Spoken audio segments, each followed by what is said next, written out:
След четвърт час две сенки влязоха в Недювия двор и голямата нова вратня се хлопна и заключи зад тях. Това беше Заптието и Славчовица. Той я поведе тихо по стълбите към зимника и се обади на вратата му.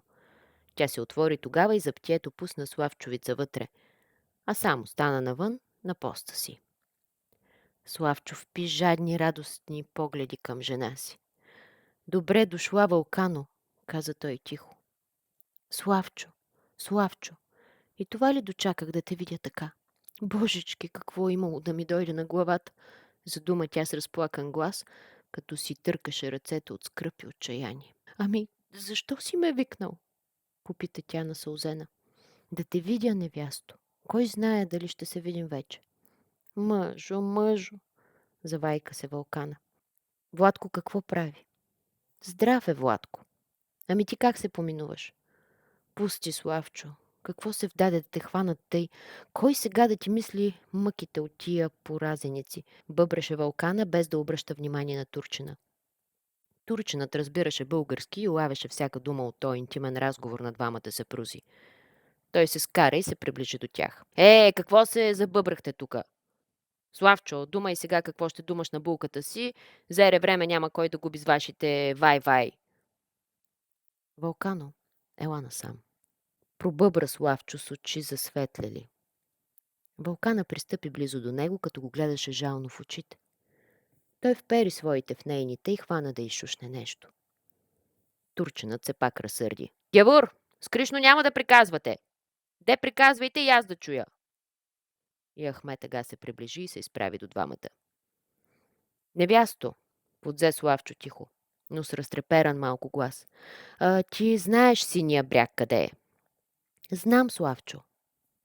Харно, забележи самодоволно Ахмет ага.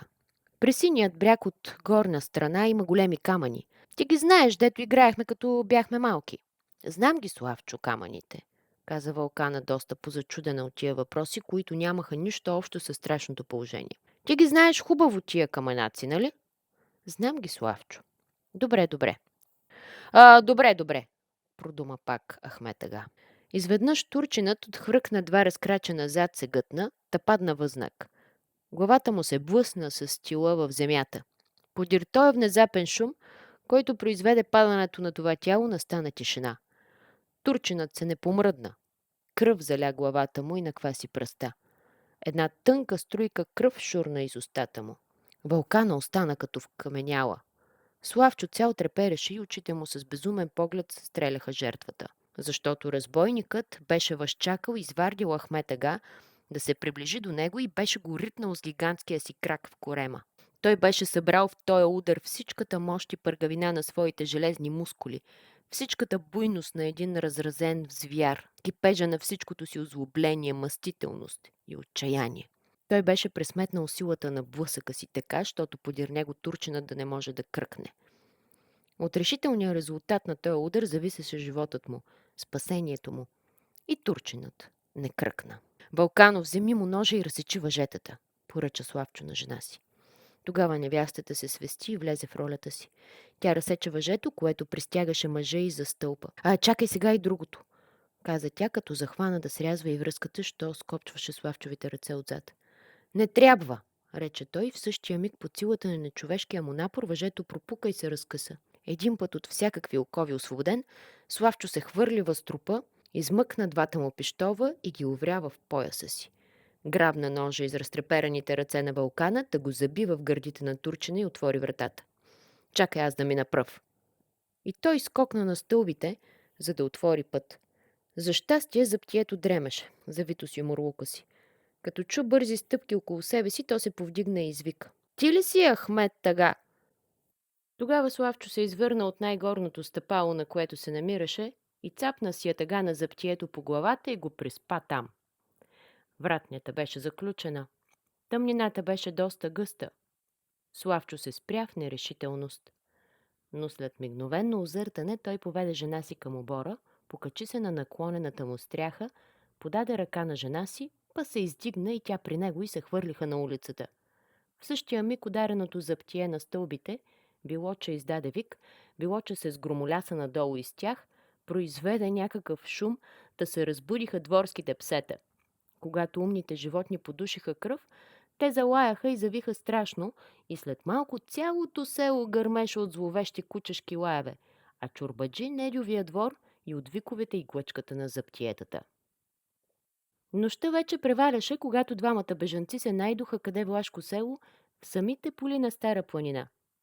Славчо не остави жена си в Бели мел, защото добре знаеше, че вместо него тя щеше да пострада от мъстителността на турците. Тя по никой начин не би могла да ги увери, че е невинна в убиването на Ахмет Ага.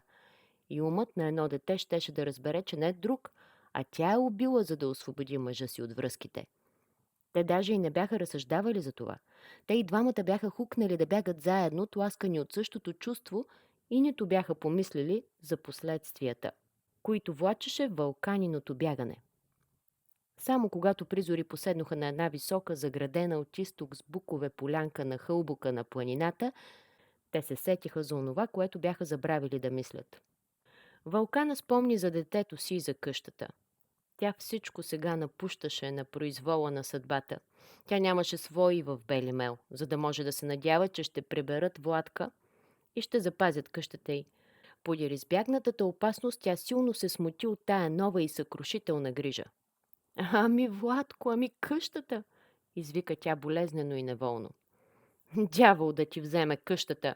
Избъбра Славчо, като си завързваше добре навоя. Славчо, ти не си гледал стока. Да не ти е мило, беляза му Вълкана. Хайдутин дом гледа ли? Мен ми е мило само за Владка. Дявол ти взел къщата. И Славчо се навъси, па надзърна внимателно през буките, като че искаше да види нещо. Вълкана се обади. Та аз за Владка ти казах, човече, кой сега ще погледне клетото? Уния ще го отрепат. Ами какво да се прави сега, Славчо? Какво ще правим? Ще вървим! Ще вървим, Боже, ами Владко!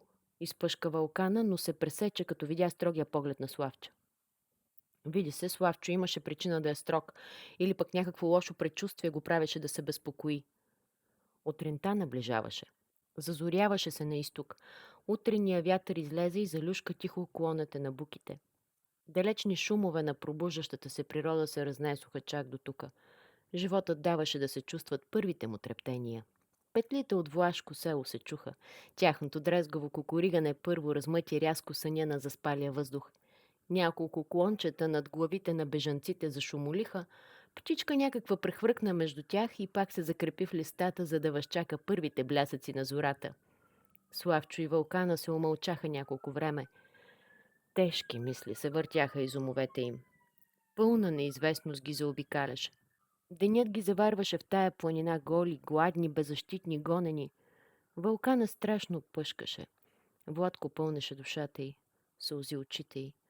Мъчителна, невъзможна и беше тая раздяла с мило чедо, но тя не смееше да се оплаква пак на Славче и неговото чело беше помрачено. Навярно и него същите мисли, а може би и по-тежки обладаваха. Дали той няма още страх от турци, да те е на щрек? Тя го попита. Славчо, ами какво се ослушваш и назърташ? Наистина Славчо все още се ослушваше. Безпокойното изражение на лицето му се не махваше. Напротив, то нарастваше заедно с наближаването на деня. Неговото хайдушко ухо по дълговременна привичка беше до голяма тънкост изострено и най-малкият шум в околността достигаше до него. Най-дребното шумолене или друг непонятен и неопределен звук, чувствителното му тъпънче тоз час разпознаваше и разбираше отде и от що иде. Навярно Славчо бе схванал подобен някой звук и обезпокоителен. Той махна с ръка на жена си да мълчи, но стана на крака и пак се завслуша. Дърветата шушнат от вятъра, забеляза жена му, за да успокои него и себе си, защото тя действително само този шум чуваше или се струваше, че чува. Не, стъпки са, пошушна Славчо. Стъпки? Какви стъпки? И Вълкана също стана и взе да се ослушва. Едно ново лъхване на вятъра, който дойде отсреща, донесе по-чувствителни разните шумове от въздуха и долините. Истина, сякаш вървят. И повече души, допълни Славчо. Кой ли е сега, Славчо? Попита тревожно Вълкана. За нас идат. За птиетата са, отговори Славчо полека. Летните утрини, както е известно, бърже почти бежешком дохождат. В няколко минути вътре бежанците видяха изведнъж, че е съвсем развиделяло и околните дървета пропущаха вече през черните си клонове ярки проблески от светлината на деня. Всички предмети наоколо ясно се видяха.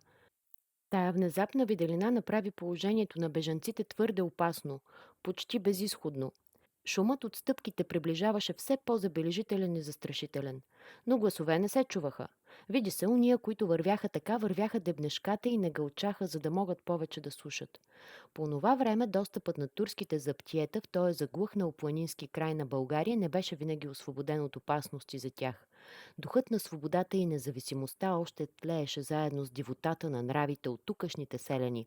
Проявлението на турската власт дигаше тревога в селата и туреше нея сама в безпокойствие и даже в премеждие. Имаше такива горски гнезда, които даже никога не виждаха за птие в непристъпната си пазва и подчинеността им на негово величие султана беше само фиктивна. Те не плащаха дъждие, защото никой не смееше да иде да го поиска. Тия диви и усойни кътове бяха нещо като страната на албанските мердити. Заптиетата, защото Славчо право огади, идеха заптиетата по дирата му. Заптиетата прочия правеха рядък риск, като се впущаха в този хайдушки край да гонят един разбойник. Почвата не беше тяхна и те не знаеха нито местността, нито можеха на верни сведения да разчитат, нито на какво годе съдействие от страна на селените. Но двойното убийство, сторено тая нощ на другарите им, убийство извършено така дръзко и неожидано, беше ги разярило до полуда и като оставиха на страна всеки страх и други съображения, спуснаха се да гонят убиеца или убийците. Може би това престрашаване да имаше и друг още мотив. Страха от отговорност пред началството за бездействие подир такова умъртвяване на двама мюсюлмани. Но истинното в тая минута беше това, че Славчо и жена му бяха в голяма опасност. Гибелта беше почти неминуема. Букъкът, както казахме, свършваше се до тук, а от тук нагоре до гърба на Балкана се захващаше пространна и открита долина, която само с криле би се прелетяла, преди да се подадат турците из Букак. Славчо не можеше прочие нито да мисли за бягане на напред, да опита да се мушне в стръмния букак с жена си и да се изгуби между дънерите на буковете беше също безразсъдно. Така той сам влизаше в една примка, от която нямаше надежда да се измъкне читав. Славчо имаше само няколко минути още, за да вземе, що годе някакво решение. Призракът на ново пленение, на побоите, на оковите, на мъките и на страшното бесило се изпречи кървав и отвратително страшен, като главта на медуза пред очите му. При тая страшна мисъл необикновена ярост, то вече не беше решителност, но остри космите на главата му и очите му добиха изражението на един пощраклял бик, който троши стени с челото си. Сякаш, че изполинския ръст на разбойника още повече нарасте и жилещите му ръце конвулсивно паднаха на дръжката на ятагана, който стърчеше на пояса му. Види се, че той реши с гол нож да пресрещне гонителите, за да направи салхана с тях. Това отчаяно решение мигновено обаче се замени с друго, защото той не изтегли ножа си, а се затече до един бук с неимоверна чевръстина, се покатери по дебелото му гладко стъбло и след една минута се озова в листата на зелена шувара. Когато Славчо се затичаше към бука и вълкана припна към същата посока, тя се спря при дънера. В това време заптиетата продължаваха и мълчаливо идеха към края на гората, отдето се захващаше пътя. Когато Славчо се озова на един от долните клони на бука, те бяха тъкмо под него. 60 души и един селянин. Славчо позна Мухтаря, настани се на един клон, който го защитаваше и изпразни двата пищова връз за птиетата. Един заглушителен гръм, последван от проточни екове, изпълни планинските самотии. Когато димът се поразсея, Славчо назърна долу. Едно заптие беше паднало и се гърчеше в предсмъртна агония. Мястото около падналия беше опустяло. Славчо видя през шумата на бука другарите му, които бягаха назад, като се провираха между дънерите и диреха под слон срещу куршумите на невидимите врагове. Минаха се няколко месеца от това време. Тройното убийство на Белимелеца, след като направи голям шум и даде повод на турската власт да извърже и закара в София почти половината от мъжете на Белимел, посочвани от чорбаджи Неля като съучастници, едва ли не като прями виновни за злото, най-после хвана да се позабрави впечатлението от него да затихва. Селото Попатаса. За Славча най-напред нищо се не чу. Предполагаха, че той е минал в Сърбия с жена си. Но после хванаха да се носят мътни слухове, че той пак обикаля тъдява горите с някаква нова чета, в която участва и Вълкана. Наистина този слух до ней да си беше завярване, ако се съди по това, че ненадейно из Бели Мел се изгубиха двоица селяни, когато турците бяха поискали и тях да откарат в София. И до ден днешен не бяха се завърнали, нито пък обадили Деса. Владко го прибраха едни далечни сродници на Вълкана. Къщата им няма кой да заварди и тя полека-лека беше изполубрана. Тая пролет слухът за Славча с още по-голяма упорито се разнесе. Видели го даже някой, че слизал по урвите в село Помеждин, в което му било тайното гнездо. 3 пушки бяха изпразнени преди една неделя срещу един турчин, като минавал край Лясковското бранище. И всички вярваха, че тия пушки са хвърлени от Славчовата дружина. Името на Славча пак хвана да прониква в селото, в къщята и в разговорите и образът му да оживява в душите на белимелци.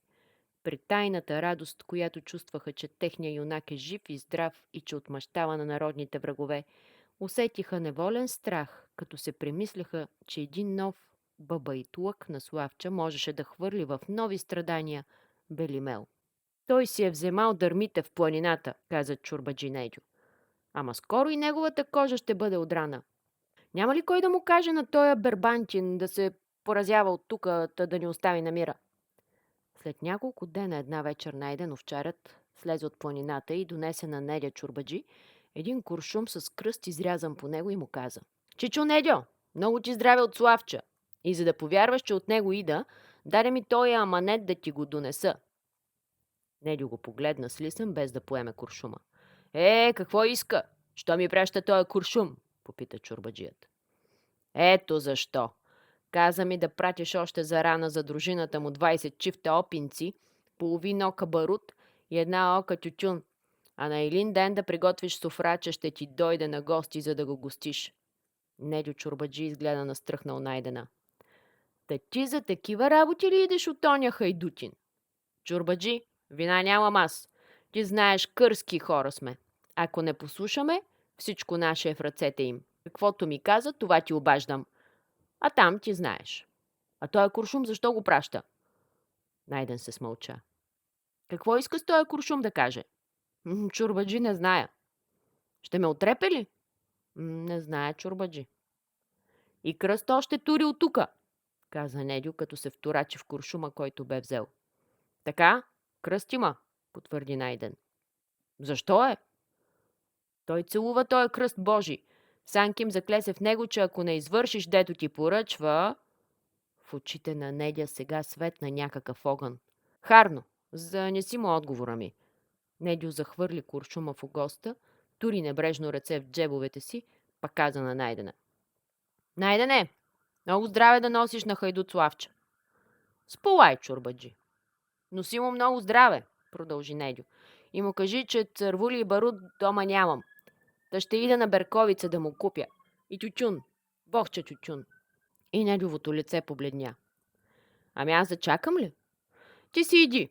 А барута и цървулите, кажи му, че няма да му ги пращам, ами ще му ги предам тука на един ден, кога ми дойде да го гостя. А ще му приготвя хубава трапеза, дето не е ял през целия си живот. Лицето на чорбаджи Недя от бледно стана зелено. Но овчарят слушаше само кротките думи на Недя, без да схваща по това грозно изменение на лицето му истинския им смисъл. Сполайте, чорбаджи, хай прощавай, каза Найден. Панарами си турбата на тоягата и тръгна да си върви. Това разсърди чорбаджи Недя. Той я желаеше, щото Найден да го разбере и да предаде Славчо истинския му отговор. Той го повика. Бре, говедо, ти ме не разбираш, каза му раздразнено Недю. Найден не преумяваше. Кажи на оня кръвник, Катилин, нека заповяда на един ден у дома.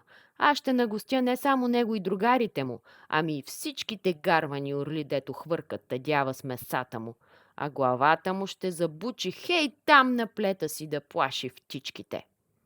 Найден овчарят го изгледа оплашено. Не правиш добре, чурбаджи. Славчо лошо може да ти направи. Да не си ти негов ятак, магаре, извика Недю. Пази Боже! Хай, пилей се! Недю постепенно дохождаше в по-голям гняв. Прощавай, чорбаджи. И Найден се запъти и се изгуби из тъмнината на улицата. Найден мина из 2 улици, възви из третя и почука на един вратник. Тъмнината беше гъста навсякъде, а улицата пуста. 2 овчарски кучета излаяха на двора и се хвърлиха върху вратнята, в която забиха ногтите си. Но тоз час утихнаха. Инстинктът им позна, че на вратнята чука не чуж човек. И действително Найден беше пред своята вратня и псетата бяха негови. Едно момиченце отвори. Найден се запъти към една стая, през книжния прозорец, на която светеше светило, и влезна. Вътре не беше пусто. Имаше 4 мъже селяни, всеки седеше с облегната на рамо пушка.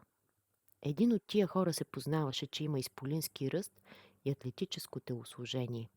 Широките му плоски рамена даваха мярката на мощно развити гърди. Почернялото му изпечено лице свидетелстваше, че той имал много работа с пековете, с ветровете, с зимните студове и с природните стихии. Очите му светеха ярко, но спокойно под извитите тънки вежди, които съвсем не хармонираха с грубата и силно дебелашка осанка на лицето му и снагата му.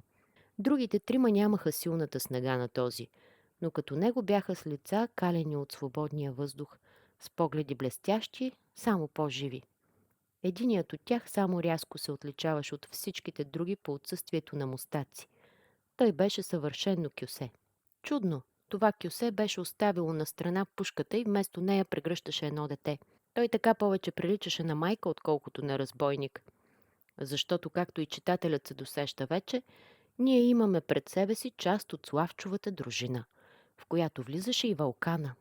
Изполинът беше сам Славчо, останалите 2 бяха белимелци.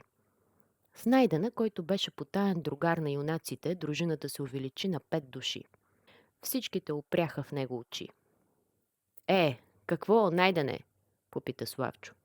Не ще. Не ще ли? Дявол проклет, каза Найден, като захвърли торбата си въгъла. Ти разкажи по-тънко, каза войводата. Найден разказа всичкия разговор, който има с Недя. Та той се закамва да ми набучи главата на плетището си, попита Славчо със светнал от гняв поглед. Найден потвърди. Дека е той сега. Остана дома си. Балкано, остави Владка, ставайте всички, заповяда Славчо. Види се, че всички бяха съгласни с решението, което угаждаха, че взема внезапно Славчо, и бяха още по-утрано готови да последват войводата, дето ги поведе.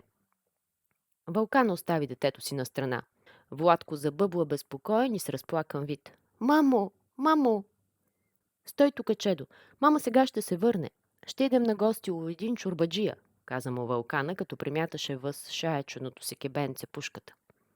Но понеже Владко продължаваше да хленча умолително за майка си, тя се наведе пак да го целуне няколко пъти по главата, излезе навън на двора, дето чакаха вече другарите. Тук се посъвещаваха малко. Ние ще се прехвърлим от към Стаменови, Найдене, обърна се Славчо към овчаря, също взел пушката си. От към Стаменови през зида по крушата ще се спуснем у Недювия двор. Ти ще минеш най-напред. Аз ще мина най-напред, кучетата ме познават, да ги прикоткам. Жена му и децата му няма да закачаме. Само Недя. Какво ще го правим? Да го претупаме ли? Не, не е добре. Какво ще го правим? Вие оставете на мене, Недя чорбаджи, каза авторитетно Славчо. Подир малко шушнене още в тъмнината дружината излезе. Най-напред вървеше Славчо и успоредно с него Вълкана. Останалите 3 идеха отзад. Звездите блещукаха тихо на спящото небе.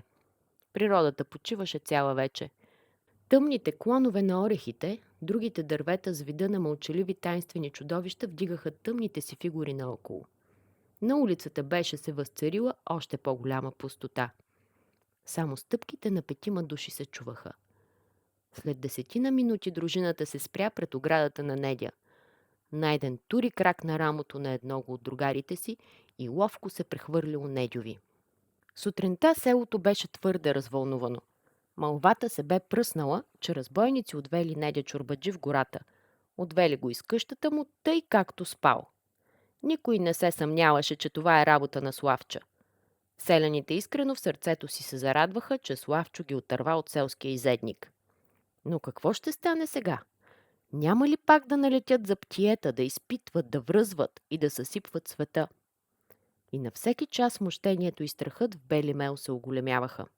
Те още повече пораснаха, когато напълно се убедиха селяните, че не друг, а сам Славчо, същия Славчо е бил тая нощ тук с дружината си. Намериха на край селото до брега на Огоста един от големите камъни там отхлупен, под него дълбока дупка изровена, а по изкопаната пръст разсипани бели меджидиета и няколко лири. Значи тук е била закопана видинската хазна. И тя тая нощ едва ме била изровена от Славча. В Недювата къща беше раздирателен плач от домашните му. Но само там беше плач. Всякъде другаде и селото усещаха жива радост за изчезването на Недя. Нали падна той в ръцете на Славча, няма да излезе жив от тях, казваха си селяните. Най-после тъй трябваше. Падаше му се. Господа дава сила на такива юнаци като Славча, което попипнат убива. Майстор синчага. Други казваха. Наистина Недю е по-звяри от турчин и по-добре него да премахне Славчо, отколкото 10 турци. Такива и подобни на тях жестоки излияния на злорадство предизвикваше голямото нещастие на Недя Чорбаджи. Доста време се измина и никой не знаеше какво е станало с Недю. Обади се от селския мухтар на правителството в Берковица за изчезването на Недю. Дохождаха пак за птиета, изпитваха, търсиха и в село, и в околностите, но никаква следа от загубения Недя не намериха. Най-после властта махна с ръка и заряза преследването. За един крастав гявюрин не си струва трудът, казваха те.